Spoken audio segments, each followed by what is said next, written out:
अस्सलाम वालेकुम स्टूडेंट्स। आज हम क्लास 9 के फिजिक्स के 2022 के पेपर के न्यूमेरिकल्स को सॉल्व करेंगे। हमारी जो वीडियो की सीरीज चल रही है, सबसे पहले हमने 2024 के सॉल्व किए, 23 के, अब हम 22 के सॉल्व करेंगे क्लास 9 के फिजिक्स के। अच्छा जी, ये हमारे पास न्यूमेरिकल है 2022 के अंदर क्वेश्चन नंबर 8।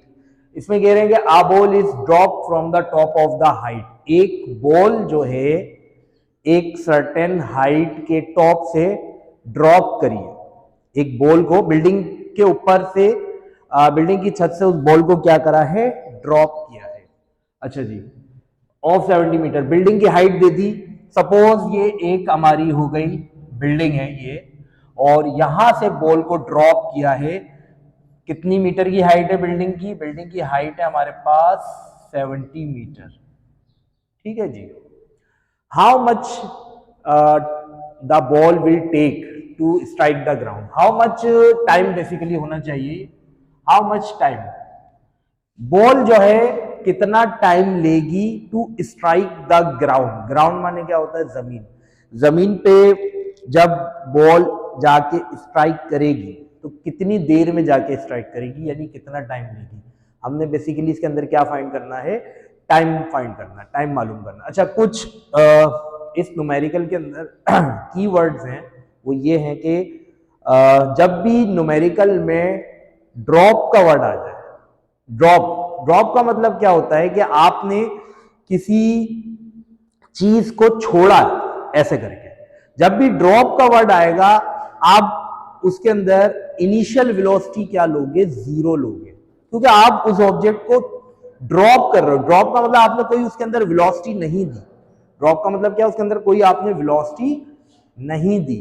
तो जब भी ड्रॉप का वर्ड आएगा न्यूमेरिकल में, उसके अंदर इनिशियल वेलोसिटी आप हमेशा क्या लोगे? जीरो लोगे। दूसरी बात, जब जब भी कोई ऑब्जेक्ट ड्रॉप किया जाता है तो ये मोशन कहलाती है फ्री फॉल मोशन। ठीक है, फ्री फॉल मोशन का मतलब क्या होता है? इसके अंदर एक्सीलरेशन जो है ए जो है वो जी के बराबर होता है। एक्सीलरेशन ड्यू टू ग्रेविटी के बराबर हो जाता है। ठीक है जी, ये कुछ कीवर्ड्स हैं जो आपको याद रखना है। अच्छा जी, डेटा बनाते हैं इसका, और डेटा बनाने का मैंने तरीकेकार आपको क्या बताया है? जो जो चीजें आपको गिवन है वो आप लिख लें। पहले जो जो चीजें आपको गिवन है वो आप लिख लें। तो डेटा बना लेते हैं। सबसे पहले वी आई, इसके अंदर हम ले लेंगे जीरो। क्यों जीरो ली सर? सर जीरो क्यों ली? जीरो इसलिए ली है क्योंकि इसके अंदर ऑब्जेक्ट को ड्रॉप किया है। जब भी कोई ऑब्जेक्ट हम ड्रॉप करेंगे तो मैंने कोई इसके अंदर वेलोसिटी नहीं दी। ये फ्री फॉल, जमीन ने इसको अपनी तरफ अट्रैक्ट किया, खुद ही आके गिरा। ठीक है जी। इनिशियल वेलोसिटी आप क्या ले लेंगे? इसके अंदर जीरो ले लेंगे। और ए जो है, एक्सीलरेशन जो है वो जी के बराबर हो जाएगा। Acceleration due to gravity. ये बात याद रखिएगा, जब भी कोई ऑब्जेक्ट ऊपर से नीचे आएगा, ऊपर से नीचे आएगा तो ए जो है प्लस जी के बराबर होगा। ए जो है जी के बराबर होगा। और अगर ऑब्जेक्ट नीचे से ऊपर जाता है, अगेंस्ट द ग्रेविटी जाता है, तो उसके अंदर ए जो है वो माइनस जी के बराबर होता है। ये बात आप याद रखिएगा। अभी इन्होंने कहा है कि बिल्डिंग की टॉप से ऑब्जेक्ट को ड्रॉप किया है तो यकीनन नीचे आएगा। तो इस सिचुएशन के अंदर हमने ए जो है वो जी के बराबर ले लिया है। ठीक है जी। इसके अलावा हमें क्या दे दिया? बिल्डिंग की हाइट दे दी एस, यानी हाइट 70 मीटर। देखो हमने एस क्यों लिया? एस बेसिकली डिस्टेंस या डिस्प्लेसमेंट से डिनोट कराते हैं। जो बिल्डिंग की हाइट है ये भी क्या है? डिस्टेंस है। एच भी ले सकते हो, हाइट को एच ले सकते हो, लेकिन हम यहाँ पे क्या ले रहे हैं? एस ले रहे हैं, क्योंकि एस एक डिस्टेंस को हम डिनोट कराते हैं एस से, और बिल्डिंग की हाइट भी क्या है? एक डिस्टेंस है। ठीक है जी। और इसके अलावा कुछ दिया है हमें, जी की वैल्यू हमें इन्होंने बता दी है 10 मीटर सेकंड पावर -1 है। और what we have to find, required में हमने क्या मालूम करना है? How much time the ball will strike. T क्या करना है इसके अंदर? टी बेसिकली इसके अंदर क्या करना है? फाइंड आउट करना। टी क्या करना है इसके अंदर? फाइंड आउट करना है। सॉल्व करते हैं, कैसे किया जाए, क्या किया जाए। इक्वेशन ऑफ मोशन का सहारा लेंगे क्योंकि इसके अंदर वी आई आ गया, ए आ गया, एस आ गया, टी आ गया, इसके अंदर हम क्या लगाएंगे, इक्वेशन ऑफ मोशन। अच्छा जी, हमने इक्वेशन ऑफ मोशन पढ़ी है। फर्स्ट इक्वेशन ऑफ मोशन होती है हमारे पास v f is equals to we i plus a t. Second equation of motion होती है हमारे पास f is equals to we I T plus 1/2 A T square. और थर्ड इक्वेशन ऑफ मोशन हमारे पास होती है 2as equals to v f square minus v i square. क्या आप पहली इक्वेशन ऑफ मोशन लगा सकते हैं? हमने निकालना टाइम, फर्स्ट में आ रहा है टाइम, लेकिन फर्स्ट में आ रहा है वी एफ फाइनल वेलोसिटी, हमें नहीं पता कितनी वेलोसिटी से वो जाके स्ट्राइक कर रहा है ग्राउंड से, हमें नहीं पता फाइनल वेलोसिटी। तो पहली इक्वेशन ऑफ मोशन नहीं लगा सकेंगे क्योंकि हमें वी एफ नहीं पता। अच्छा, थर्ड इक्वेशन ऑफ मोशन पे नजर मारे, एस इन्वॉल्व है, आ रहा है ए जो है तो जी के बराबर हो जाएगा, वी आई आ रहा है, लेकिन इसमें भी क्या है, फाइनल वेलोसिटी हमें नहीं पता, तो थर्ड इक्वेशन ऑफ मोशन भी नहीं लगा सकेंगे। सेकेंड इक्वेशन ऑफ मोशन क्या कहती है, S equals to we I T plus 1/2 A T square. हम सेकेंड इक्वेशन ऑफ मोशन लगा सकते हैं क्योंकि सेकेंड इक्वेशन ऑफ मोशन के मुताबिक एस भी हमें पता है, वी आई भी पता है, टी फाइंड करना है, और ए हमें पता है, ए बेसिकली जी के बराबर है, और टी क्या करना है, फाइंड करना है। तो हम लगाएंगे इधर second equation of motion. As we know, जैसा कि हम जानते हैं, सेकेंड इक्वेशन ऑफ मोशन क्या होती है, S is equals to we I T plus 1/2 A T square. ठीक है जी। अब देखो इन्होंने ए जो है जी के बराबर दे दिया, आप डायरेक्ट लिख सकते हो 1/2 जी टी स्क्वायर, क्योंकि ये मोशन कैसी है, फ्री फॉल है, आपने ऑब्जेक्ट को ड्रॉप किया, अपने आप नीचे आके गिरेगी, तो इस कंडीशन में ए जो है वो जी के बराबर होता है। तो ए की जगह मैंने इक्वेशन में क्या करेक्शन कर दी, जी लिख दिया। वैल्यूज पुट कराते हैं, एस हमें दे दिया 70 इज इक्वल्स टू वी आई हो गया हमारे पास 0, टी हमें क्या करना है, फाइंड करना है, प्लस 1/2 जी टी स्क्वायर। जी हमारे पास ये दिया हुआ सवाल के अंदर 10 और टी स्क्वायर, टी हमें फाइंड करना है, T square as it is.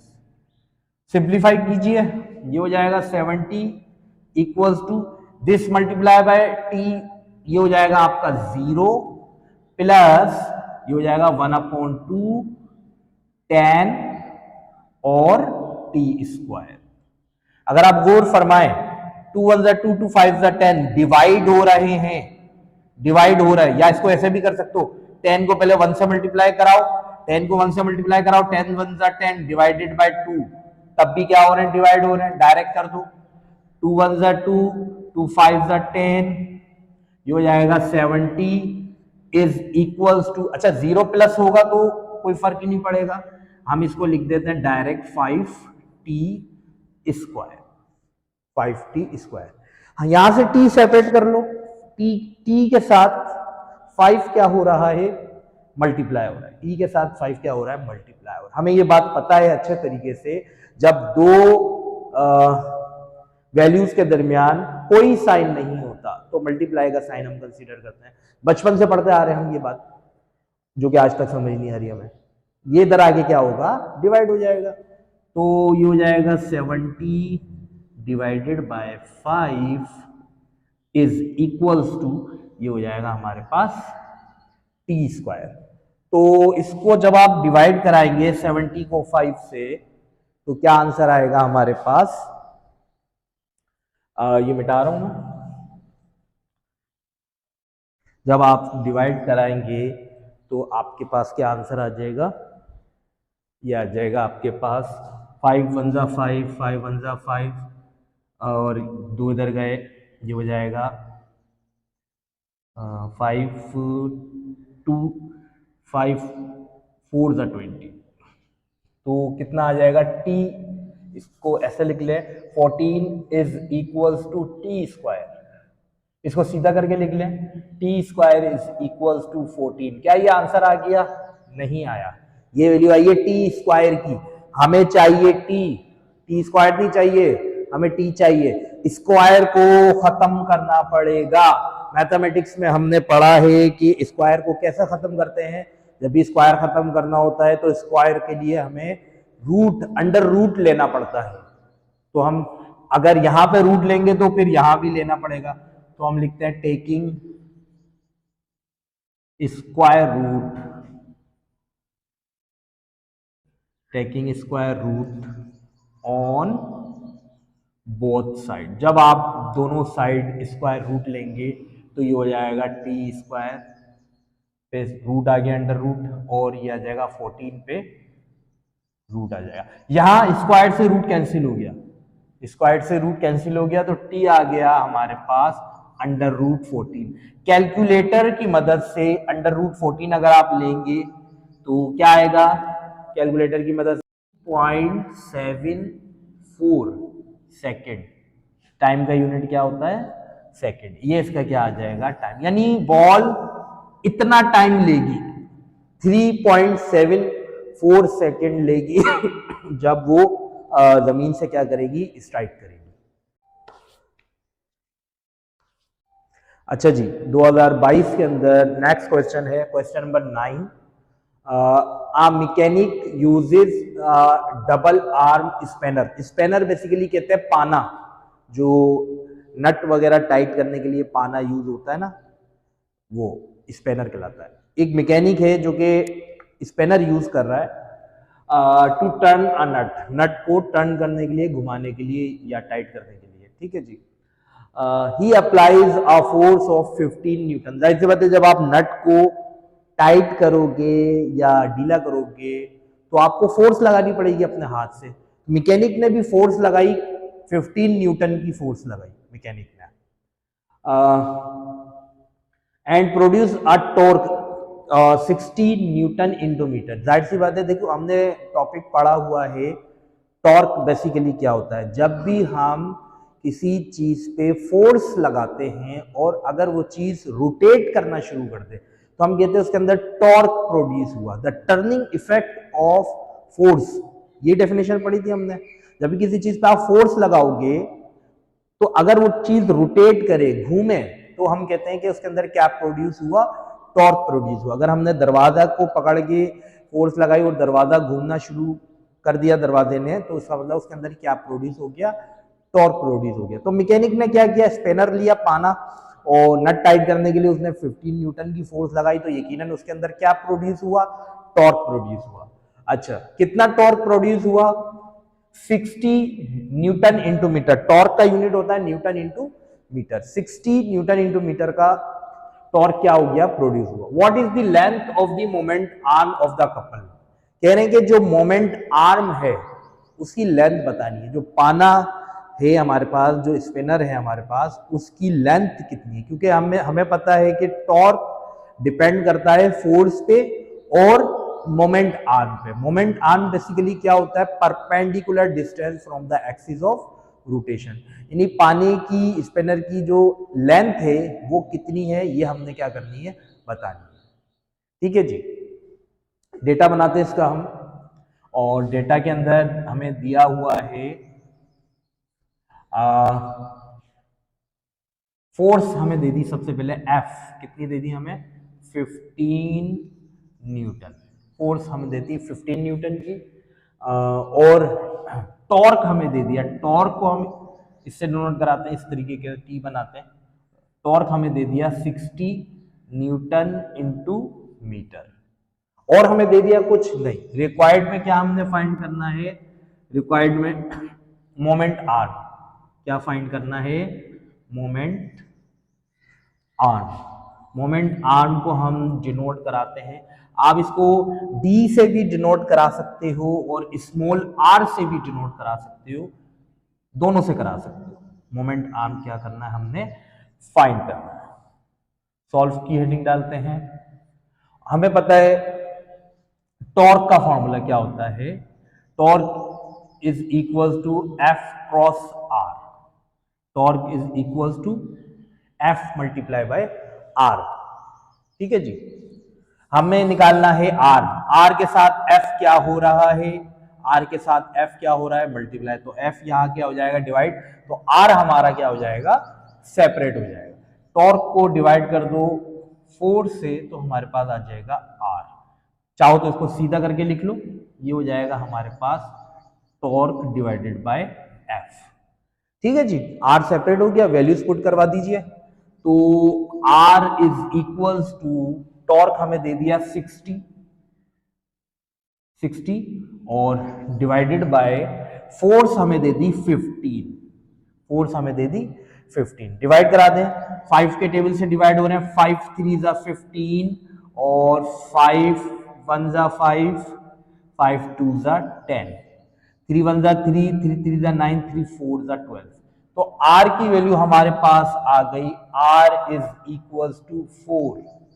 अच्छा जी, यूनिट क्या लगाएं, देखें ये एक परपेंडिकुलर डिस्टेंस होता है from the axis of rotation, basically एक लेंथ भी कह सकते हो इसको। तो लेंथ का यूनिट या डिस्टेंस का यूनिट तो हमने पढ़ा है क्या होता है, मीटर होता है। तो हमारे पास जो मोमेंट आर्म आ गया वो आ गया 4 मीटर, ये हमारा हो जाएगा आंसर 4 मीटर। स्क्रीनशॉट ले लीजिए इसका।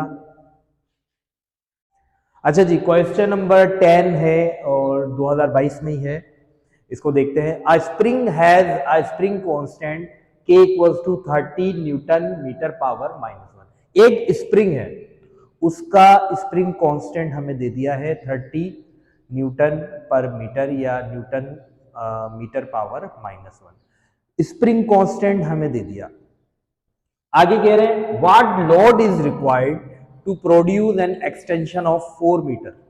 Suppose this is a spring, हर स्प्रिंग का एक स्प्रिंग कांस्टेंट होता है, यानी स्प्रिंग कांस्टेंट ये होता है कि उसके ऊपर हम कितना वेट लगाएं कि वो स्प्रिंग उस वेट को बर्दाश्त कर सके। This is called the spring constant. Spring की एक एबिलिटी है हर स्प्रिंग की, एक छोटा अगर स्प्रिंग है जाहिर सी बात है उसके ऊपर हम ज्यादा वेट तो डाल नहीं सकते, तो उसका स्प्रिंग कांस्टेंट क्या होगा, कम होगा। और एक बड़ा स्प्रिंग है जैसे कि कार वगैरह में जंप्स में यूज होता है, तो उसके ऊपर हम ज्यादा वेट डाल सकते हैं, तो उसका स्प्रिंग कांस्टेंट क्या होगा, बेसिकली ज्यादा होगा। हर स्प्रिंग का स्प्रिंग कांस्टेंट क्या होता है, अलग अलग होता है। कह रहे हैं कि ये एक स्प्रिंग है सपोज, और इसका स्प्रिंग कांस्टेंट हमें दे दिया है। कह रहे हैं कि अगर इसके ऊपर मैं कितना वेट हैंग करूं ताकि ये एक्सटेंड हो जाए, कितना, 4 मीटर। देखें इसको डायग्राम से समझते हैं।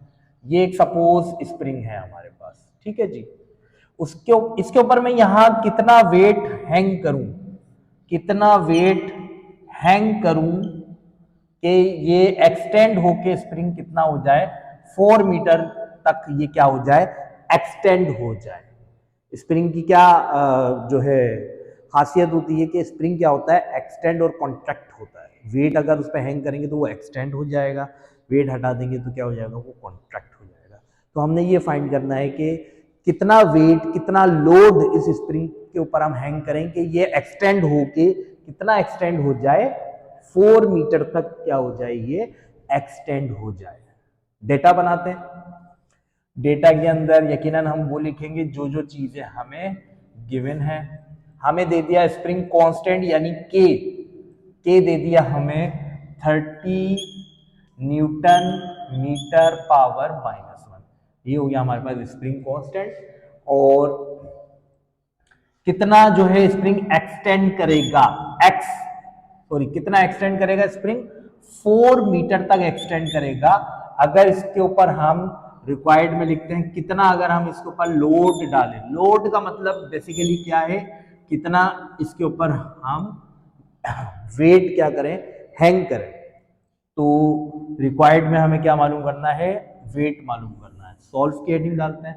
देखो जब भी स्प्रिंग की बात होती है तो एक ही चीज ध्यान में आनी चाहिए, क्या, हुक्स लॉ जो हमने पढ़ा है, हुक्स लॉ। हुक्स लॉ ये कहता है कि जो फोर्स होती है वो बराबर होती है इसके, स्प्रिंग के अंदर जो इलास्टिक रिस्टोरिंग फोर्स होती है वो बराबर होती है इसके, F इक्वल्स टू के एक्स। इसमें माइनस साइन लगाते हैं, माइनस साइन डायरेक्शन को शो करता है कि डायरेक्शन क्या होगी, स्प्रिंग की टुवर्ड द मेन पोजीशन होगी। यानी अगर आप उसके ऊपर वेट हटाएंगे उससे तो वो स्प्रिंग आ जाएगा अपनी ओरिजिनल पोजीशन पे जाएगा, तो माइनस साइन इसलिए लगाते हैं। बार यहां से हमें निकालना है W निकालना है। अच्छा देखो यहाँ पे जो फोर्स है बेसिकली वो फोर्स बराबर है वेट फोर्स के। वेट के बारे में हमने क्या पढ़ा, वेट एक फोर्स होती है, वेट एक क्या है, फोर्स है। वो फोर्स है जो जमीन जो है किसी ऑब्जेक्ट को अपनी तरफ अट्रैक्ट करने के लिए फोर्स लगा रही है, वो क्या कहलाती है, वेट। तो यहाँ पे जो फोर्स है वो बेसिकली क्या है, वेट फोर्स है। तो F की जगह आप लिख सकते हो यहाँ पे W इक्वल्स टू KX। हमें क्या निकालना है, W ही निकालना है, सब कुछ सेपरेट हुआ हुआ है। वैल्यूज को पुट करा दें, K की वैल्यू हमें दे दी 30 और X हमें दे दिया कितना, 4, मल्टीप्लाई करा लेंगे ये आ जाएगा 120। यूनिट क्या लगाएंगे, वेट का जो यूनिट होता है, वेट एक फोर्स है, फोर्स का यूनिट न्यूटन है, तो वेट का यूनिट भी क्या होना चाहिए, न्यूटन। यानी इसका मतलब ये हुआ कि अगर हम 120 न्यूटन का अगर कोई ऑब्जेक्ट हैंग करेंगे 120 न्यूटन का, तो स्प्रिंग एक्सटेंड कितना होगा, 4 मीटर तक क्या हो जाएगा, एक्सटेंड हो जाएगा। इसको कॉपी कर लीजिए, स्क्रीनशॉट ले लीजिए। अच्छा जी, नेक्स्ट न्यूमेरिकल है हमारे पास 11वां, क्वेश्चन नंबर 11। इसमें कह रहे हैं कि a cylinder contains 75 cm cube of air. एक सिलेंडर है, उसके अंदर 75 cm क्यूब जो है एयर उसके अंदर भरी हुई है। हमें पता है air is the mixture of gases, यानी एयर एक सिलेंडर के अंदर भरी हुई है 75 cm क्यूब, ठीक है जी। और उसका प्रेशर दे दिया at a pressure of 120 kilo pascal, और उस गैस का, एयर का प्रेशर दे दिया 120 kilo pascal. What will be its volume, कह रहे हैं इसका वॉल्यूम क्या होगा इफ, अगर the pressure on it is increase to 360 kilo pascal. कह रहे हैं कि अगर प्रेशर को बढ़ा दें 120 किलो पास्कल से बढ़ा के कितना करते हैं 360 किलो पास्कल, तो कह रहे हैं कि वॉल्यूम क्या हो जाएगा, while its temperature remains constant, और कह रहे हैं उसका टेम्परेचर चेंज ना करें, टेम्परेचर उसका कांस्टेंट रखें, ठीक है जी। इसको दोबारा समझते हैं। ये एक सपोज ये एक हमारे पास सिलेंडर है, ठीक है जी, ये एक हमारे पास गैस का सिलेंडर है, इसके अंदर जो है एयर इसके अंदर है, और कितनी है इसके अंदर एयर 75 cm क्यूब, ये इसका क्या है, वॉल्यूम है, एयर जो इसके अंदर फिल्ड हुई है। और इस एयर का जो प्रेशर है वो कितना है 120 kilo pascal, 120 kilo pascal pressure, ठीक है। अब कह रहे हैं कि भाई इसका जो प्रेशर है हम चेंज कर रहे हैं, इसका प्रेशर हम कर रहे हैं कितना 360 किलो पास्कल कर रहे हैं। अगर प्रेशर को हटा के 120 से हटा के कितना कर दें 360 किलो पास्कल, तो वॉल्यूम पे क्या फर्क पड़ेगा या वॉल्यूम कितना हो जाएगा, वो वॉल्यूम क्या करना है, फाइंड करना है। अगर आप लोगों को याद आ रहा हो बॉयल्स लॉ, बॉयल्स ने ये कहा था कि जो गैस का वॉल्यूम है वो प्रेशर के क्या होता है, इनवर्सली प्रोपोर्शनल होता है। यानी अगर आप प्रेशर को बढ़ा दोगे, इंक्रीज कर दोगे, तो गैस का वॉल्यूम क्या हो जाएगा, कम हो जाएगा। या इसका उल्टा आप कह लें कि अगर आप गैस का वॉल्यूम बढ़ाओगे, इंक्रीज करोगे वॉल्यूम, तो गैस का प्रेशर क्या हो जाएगा, डिक्रीज हो जाएगा। ये बॉयल्स ने कहा था, तो उसी से रिलेटेड ये, चूंकि अच्छा इसमें बॉयल्स लॉ ने एक बात और कही थी, टेम्परेचर इस प्रोसेस के अंदर टेम्परेचर क्या होना चाहिए, कांस्टेंट होना चाहिए। तो हमें न्यूमेरिकल में लिखा हुआ दिया है टेम्परेचर क्या है, कांस्टेंट। तो हमने इन कीवर्ड से पहचान लिया कि ये न्यूमेरिकल किससे बिलोंग करता है, बॉयल्स लॉ से बिलोंग करता है, ठीक है जी। डेटा बनाते हैं इसका। डेटा के अंदर जो हमें दिया हुआ है, सबसे पहले वॉल्यूम दे दिया हमें 75, ये हम ले लेते हैं V1, इनिशियल वॉल्यूम ले लेते हैं, कितना है 75 सेंटीमीटर क्यूब या cm। जब प्रेशर कितना है 120 किलो पास्कल, तो ये हम इनिशियल प्रेशर ले लेते हैं P1, 120 kilo pascal, 120 kilo pascal. Pressure का ऐसा यूनिट क्या होता है, पास्कल होता है। किलो को खत्म करना पड़ता है। किलो को कैसे खत्म करते हैं, 1000 से मल्टीप्लाई कराते हैं तो वो किलो की वैल्यू होती है 1000, तो वो जाएगा पास्कल। अच्छा, लेकिन मैं कहूंगा कि इस न्यूमेरिकल में आप किलो पास्कल ही रख लें, कोई फर्क नहीं पड़ेगा। क्यों, जो इनिशियल और फाइनल प्रेशर है अगर उसका यूनिट सेम होगा तो वो कैंसिल आउट होगा। बेशक आप उसको किलो पास्कल रखें या पास्कल में रखें, यूनिट कैंसिल आउट हो जाएगा, वैल्यूज कैंसिल आउट हो जाएगी, तो कोई फर्क नहीं पड़ेगा। अभी देखते हैं न्यूमेरिकल में इसको और समझते हैं इस बात को जब इसका हम सॉल्यूशन करेंगे। अच्छा जी, कह रहे हैं कि अगर प्रेशर बढ़ा दें P2, प्रेशर P1 से क्या करते हैं P2 कर दें, और P2 कितना हो गया हमारे पास 360 किलो पास्कल। अगर प्रेशर कर दें हम 360 किलो पास्कल तो वॉल्यूम पे क्या फर्क पड़ेगा, रिक्वायर्ड पे क्या मालूम करना हमने, वॉल्यूम यानी V2। अब जो वॉल्यूम होगा जाहिर सी बात है वो V1 तो नहीं रहेगा, वो चेंज हो जाएगा, तो उसको हम कह रहे हैं V2 क्या करना है, फाइंड करना है। V2 क्या करना है, फाइंड करना है। सॉल्यूशन की हेडिंग डालते हैं, according to Boyle's law. Boyle's law ने ये कहा था कि जो डायरेक्ट लिख देते हैं P1 V1 is equals to P2 V2, ये बॉयल्स लॉ का फॉर्मूला बना था हमारा। P1 V1 बराबर होता है किसके, P2 V2 के। हमने देखो बॉयल्स लॉ पढ़ा था कि वॉल्यूम जो है इनवर्सली प्रोपोर्शनल होता है प्रेशर के, प्रोपोर्शनल का साइन हटाते हैं तो इक्वल और कांस्टेंट लगाते हैं, इसको यहां ले जाओ, PV इज इक्वल टू के। इनिशियल स्टेट के लिए हमने ले लिया था P1 V1 बराबर था के, फाइनल स्टेट के लिए हमने ले लिया था P2 V2 बराबर है के। इन दोनों को क्या करवाया था, कंपेयर करवाया था, तो कंपेयर करवाने के बाद P1 V1 बराबर हो जाता है P2 V2। ये पेपर में ये चीज सॉल्व नहीं करनी है आप लोगों ने, ये सिर्फ मैंने समझाने के लिए आप लोगों को बताया है। तो बॉयल्स लॉ का फॉर्मूला ये होता है। हमने निकालना V2, देखो V2 के साथ P2 क्या हो रहा है, मल्टीप्लाई, तो P2 को यहां ले जाओ, ये हो जाएगा P1 V1 upon P2 is equals to V2, सीधा करके लिख लो, V2 is equals to P1 V1 upon P2। ठीक है जी, V2 हमारे पास सेपरेट हो गया, वैल्यूज पुट करवा लीजिए। V2 is equals to P1 क्या है भाई हमारे पास 120 multiply V1 75 divided by P2 हमारे पास हो गया 360। अब देखो, आप P1 और P2, ये आ गया P1, ये आ गया P2, अगर ये किलो पास्कल में है तो ये भी किलो पास्कल में, किलो पास्कल से किलो पास्कल कैंसिल हो जाएगा, या अगर आप इसको पास्कल में भी कन्वर्ट करते हो तो वैल्यू बेसिकली कैंसिल हो जाएगी। तो हमने इसलिए इसको कन्वर्ट नहीं किया था, हमने कहा कैंसिल तो हो जाएगा, कैंसिल चेंज करके करो, पास्कल में करके करो या किलो पास्कल में ही रहने दो, आंसर सेम आएगा, चेंज नहीं आएगा, क्योंकि वो जो वैल्यू है ना वो कैंसिल आउट हो जाएगी, ऊपर नीचे से कैंसिल आउट हो जाएगी।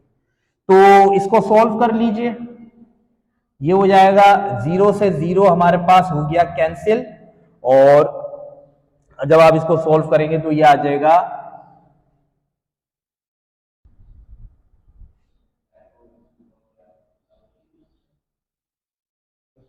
अच्छा, इसके बाद ये हो गया हमारे पास 12 3 जा 36, 3 1 जा 3, 3 2 जा 6, और ये हो जाएगा हमारे पास 15, तो 3 5 जा 15, तो हमारे पास आंसर आ गया 25। यूनिट क्या लगाए, जो V1 का यूनिट था वही यूनिट लगेगा सेंटीमीटर क्यूब। यह आ गया हमारे पास इसका फाइनल वॉल्यूम। अगर आप गौर करें तो प्रेशर हमने बढ़ाया तो वॉल्यूम क्या हो गया, कम। देखो प्रेशर पहले कितना था 120 से 360 कर दिया, पहले वॉल्यूम था 75, जैसे ही प्रेशर बढ़ा वॉल्यूम क्या हो गया 25, कम हो गया। ठीक है जी, इसको कॉपी कर लीजिए। अच्छा जी, क्वेश्चन नंबर 12 है, calculate the power of a machine. कह रहे हैं मशीन है, उसकी पावर को कैलकुलेट करें, पावर को कैलकुलेट करें। If the machine performs 900 joules of work in 30 minutes. अगर वो मशीन 900 जूल वर्क कर रही है 30 मिनट्स के अंदर, यानी आधे घंटे के अंदर, तो मशीन की पावर को क्या करना, फाइंड करना। देखिए पावर क्या होती है, power is the rate of work done, काम करने की शरह, कितनी देर के अंदर कोई चीज कितना काम कर रही है, ये उसकी क्या होती है, ताकत, पावर। ठीक है जी। तो हमारे पास डेटा बना लेते हैं हम।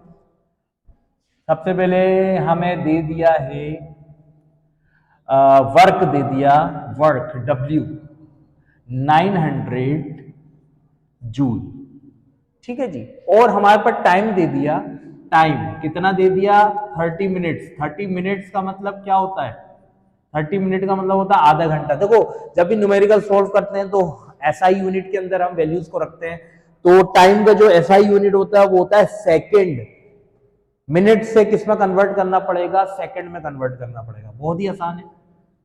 एक मिनट का मतलब क्या होता है, 60 सेकंड।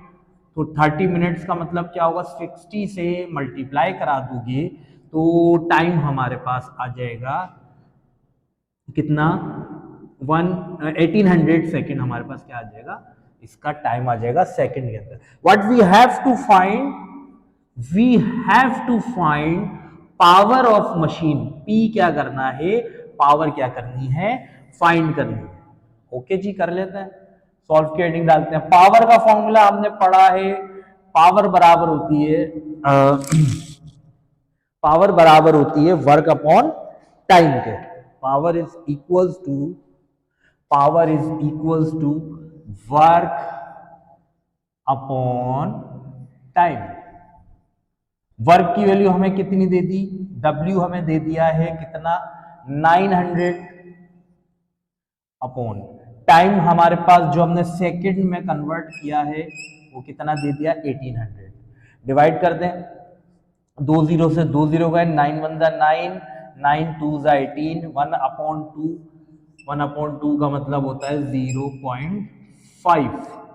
अच्छा जी, पावर का यूनिट, पावर हमेशा वाट में नापी जाती है, वाट, WATT। पावर हमेशा किस में कैलकुलेट की जाएगी, वाट। एक होता है वोल्ट, वोल्ट अलग चीज है, वोल्टेज होता है वो, जब मैट्रिक क्लास में आएंगे हम जब पढ़ेंगे वोल्टेज। ये है वाट, वाट और वोल्ट अलग अलग चीजें होती है। तो ये हो गया हमारा आंसर। इसको कॉपी कर लीजिए, स्क्रीनशॉट ले लीजिए। अच्छा जी, लास्ट क्वेश्चन है 2022 का, क्वेश्चन नंबर 13। कह रहे हैं how much heat energy will be required, कितनी हीट एनर्जी रिक्वायर्ड होगी to raise the temperature of 50 gram of water. आपके पास पानी है, 50 ग्राम वाटर है, 50 ग्राम वाटर है, उसकी जो है कितनी उसके अंदर हीट रिक्वायर्ड होगी उसकी, अगर उसका टेम्परेचर हम बढ़ा दें 40 डिग्री सेंटीग्रेड से बढ़ा के हम कितना कर दें, 70 डिग्री सेंटीग्रेड। ठीक है जी। और वाटर की स्पेसिफिक हीट हमें गिवन है, पेपर में आपको गिवन होगी specific heat 4200 joule kg inverse kelvin inverse. ये हमारी क्या है, स्पेसिफिक हीट ऑफ वाटर है। हमारे पास 50 ग्राम वाटर है। ठीक है जी, 50 ग्राम वाटर को हमने रख दिया, पहले उसका हमने टेम्परेचर नोट किया, 40 डिग्री आ रहा था, हमने उसको स्टोव पे रख दिया, चूल्हे पे रख दिया, उसका टेम्परेचर अब हो गया कितना, 70 डिग्री। तो उसके अंदर कितनी हीट प्रोड्यूस हुई। हमें यह बात पता है कि हीट और टेम्परेचर दो अलग अलग चीजें होती है। हीट और temperature, heat is the form of energy, heat क्या है, एनर्जी है, और टेम्परेचर क्या है, डिग्री ऑफ हॉटनेस और कोल्डनेस। ठीक है जी। तो हमने क्या करना है, इसके अंदर कितनी हीट प्रोड्यूस होगी 50 ग्राम पानी के अंदर, अगर उसका टेम्परेचर 40 डिग्री से 70 डिग्री हम करते हैं। तो डेटा बनाते हैं। सबसे पहले हमें मास ऑफ वाटर दे दिया, मास कितना दे दिया, 50 ग्राम, 50 ग्राम। अच्छा जी, ग्राम से केजी में कन्वर्ट करना पड़ेगा, यूनिट, चूंकि हम न्यूमेरिकल जब भी सॉल्व करते हैं तो एसआई यूनिट में सॉल्व करते हैं। तो जब ग्राम से किलोग्राम में आप जाते हैं, पहले भी मैं ये बात बता चुका हूं प्रीवियस वीडियो के अंदर, 1000 से क्या कराएंगे आप, डिवाइड कराएंगे, तो अब ये आ जाएगा किलोग्राम। अब ये आ जाएगा किसमें, किलोग्राम। ये जब आप डिवाइड करवाएंगे तो ये हो जाएगा हमारे पास 5 वन ज़ा 5, 5 टू ज़ा 10, और ये हो जाएगा हमारे पास 0.05 kg। ये आ गया हमारे पास मास। ठीक है जी, तो ये आ गया मास हमारे पास। अच्छा जी, इसके बाद टेम्परेचर देखो, दो टेम्परेचर दिए हुए। पहला टेम्परेचर आप ले लें T1। T1 कितना दे दिया? 40 डिग्री सेंटीग्रेड, 40 डिग्री सेंटीग्रेड। ठीक है जी। अच्छा, टेम्परेचर को केल्विन में करना होता है, 273 ऐड करते हैं। यहाँ पे इस न्यूमेरिकल में आप करो ना करो, क्योंकि इसके अंदर बेसिकली इसका जो फॉर्मूला होता है डेल्टा क्यू बराबर होता है एम सी डेल्टा टी। इसके अंदर आ रहा है डेल्टा टी। डेल्टा टी का मतलब होता है T2 माइनस T1। अगर आप डिग्री सेंटीग्रेड में रख के माइनस कराओगे या केल्विन में रख के माइनस कराओगे, एक ही आंसर आएगा। पहले आप इसको डिग्री सेंटीग्रेड में रख के माइनस करा के चेक कर लो, 70 माइनस 40 सॉरी, फिर आप इसको केल्विन में कन्वर्ट करके फिर माइनस करा के देखो, तब भी वही आंसर आएगा।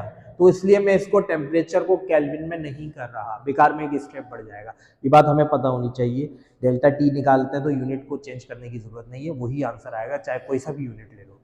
अच्छा जी, T1 हो गया। इसी तरीके से हमारे पास यहां लिख लेते हैं, T2 हो गया हमारे पास 70 डिग्री सेंटीग्रेड। ठीक है जी। इसके अलावा हमें क्या दे दिया? Specific heat of water, H2O लिख लें, H2O कितनी दे दी? अच्छा, स्पेसिफिक हीट को हम डिनोट कराते हैं C से। कितनी दे दी स्पेसिफिक हीट हमें? 4200 जूल केजी इनवर्स और केल्विन इनवर्स। ये आ गई हमारे पास specific heat of water. What we have to find, we have to find the how much heat energy will be required। Heat energy को basically क्या करना है? फाइंड करना है। हीट एनर्जी को हम डिनोट कराते हैं किससे? डेल्टा क्यू लिख लें या क्यू लिख लें, एक ही बात है। डेल्टा क्यू क्या करना है? हमने फाइंड करना है। सॉल्व की हेडिंग डालते हैं। स्पेसिफिक हीट का फॉर्मूला अभी मैंने लिखा है बोर्ड पे। स्पेसिफिक हीट का फॉर्मूला होता है delta q is equals to, ये हो जाएगा हमारे पास delta q is equals to m C delta t. अच्छा जी, आप चाहो तो डेल्टा टी निकाल लो अलग से ताकि आपको आसानी रहे। देखो, डेल्टा का मतलब क्या होता है? चेंज। और हमेशा चेंज कैसे निकालेंगे? फाइनल में से इनिशियल को क्या कर देंगे? माइनस कर देंगे। या इसको ऐसे भी कह सकते हैं, बड़ी वैल्यू में से छोटी वैल्यू को क्या कर देंगे? माइनस कर देंगे। डेल्टा टी का मतलब होगा T2 minus T1। Delta T का मतलब क्या होगा? T2 minus T1। T2 हमारे पास कितना दे दिया? 70 माइनस T1 हमें हमारे पास दे दिया 40। T2 माइनस T1 हमारे पास कितना आ गया? ये आ गया हमारे पास 30 डिग्री। कितना आ गया? 30 डिग्री। तो वैल्यूज पुट कराते हैं। डेल्टा क्यू हमने करना है फाइंड, यानी हीट हमें क्या करनी है? हीट एनर्जी फाइंड करनी है। एम सी डेल्टा टी, एम है मास जो हमने केजी में कन्वर्ट किया है 0.05। सी हमें गिवन है स्पेसिफिक हीट ऑफ वाटर, ये दे दी 4200। और डेल्टा टी अभी हमने निकाला, ये आ गया हमारे पास 30। ठीक है जी, 30 ये आ गया हमारे पास डेल्टा टी। तीनों को मल्टीप्लाई कर लें आपस में तो हमारे पास आ जाएगा हीट एनर्जी, हमारे पास आ जाएगी। तीनों को मल्टीप्लाई कर लीजिए। अच्छा जी, मल्टीप्लाई करने के बाद इसका आंसर आया 6300। यही आ रहा है? ओके। यूनिट क्या लगाएं? Heat energy. हीट का यूनिट एनर्जी है, एनर्जी का यूनिट जूल। इसका यूनिट क्या आ जाएगा? जूल। जूल इसका क्या आ जाएगा? यूनिट। और ये हमारे पास आ गई रिक्वायर्ड हीट एनर्जी। ये हो गया हमारा आंसर।